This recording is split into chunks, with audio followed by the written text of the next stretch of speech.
రాష్ట్ర రాజధాని నగరం మరింతగా విస్తరించే అవకాశం మనకు కనిపిస్తా ఉంది. త్వరలోనే నిర్మాణం కాబోతున్న రీజనల్ రింగ్ రోడ్డు దాటి వెళ్ళే అవకాశం ఉంది.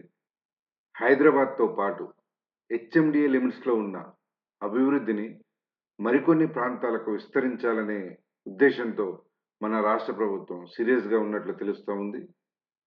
ఇందులో భాగంగా హెచ్ఎండిఏ పరిధిని పెంచి మరికొన్ని జిల్లాలకు ఈ హెచ్ఎండిఏ లిమిట్స్‌లను పెంచాలనే ఉద్దేశ్యం త్వరలోనే తీసుకోబోతున్నట్టు మనకు అర్థమవుతుంది. అయితే ఇప్పుడు ఏ జిల్లాలలో, ఏ మండలాలు రాబోయే హెచ్ఎండిఏ లిమిట్స్‌లో కలవబోతున్నాయో ఇప్పుడు తెలుసుకునే ప్రయత్నం చేద్దాం. Hi everyone. This is Upender, property advisor. ఇప్పటికి రంగారెడ్డి జిల్లాలో 22 మండలాలు హెచ్ఎండిఏ పరిధిలో ఉన్నాయి. అయితే రంగారెడ్డి జిల్లాలో మరో 5 మండలాలు అంటే తలకొండపల్లి, ఆమన్గల్లు, మాడుగుల, కడ్తాల్, కేశంపేట ఈ 5 మండలాలు రాబోయే హెచ్ఎండిఏ లిమిట్స్‌లోకి వచ్చే అవకాశం ఉంది. దీంతో రంగారెడ్డి జిల్లాలోని మొత్తము 27 మండలాలు హెచ్ఎండిఏ పరిధిలోకి వచ్చే అవకాశం కనిపిస్తా ఉంది. సంగారెడ్డి జిల్లాలో ఇప్పటికే 8 మండలాలు హెచ్ఎండిఏ లిమిట్స్‌లో ఉన్నాయి. కొత్తగా మరో 3 మండలాలు చౌటుకూరు, కొండాపూరు, సదాశివపేట ఈ మండలాలు యాడ్ కాబోతున్నాయి.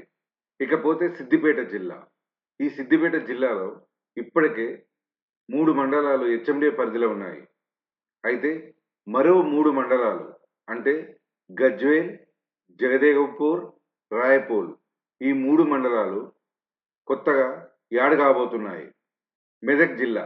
మెదక్ జిల్లాలో ఇప్పటికే 5 మండలాలు హెచ్ఎండిఏ పరిధిలో ఉండగా కొత్తగా మాసాయిపేట అనే మండలము హెచ్ఎండిఏ లిమిట్స్‌లోకి రాబోతుంది.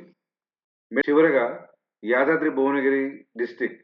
ఇప్పటికే ఈ యాదాద్రి భువనగిరి జిల్లాలో 5 మండలాలు హెచ్ఎండిఏ పరిధిలో ఉంది. అయితే కొత్తగా మరో 5 మండలాలు హెచ్ఎండిఏ లిమిట్స్‌లోకి రాబోతున్నాయి. అవేంటంటే సంస్థాన్ నారాయణపురము, వలిగొండ, రాజాపేట, యాదగిరిగుట్ట, తుర్కపల్లి. ఈ 5 మండలాలు యాదాద్రి భువనగిరి జిల్లాలో కొత్తగా యాడ్ కాబోతున్నాయి.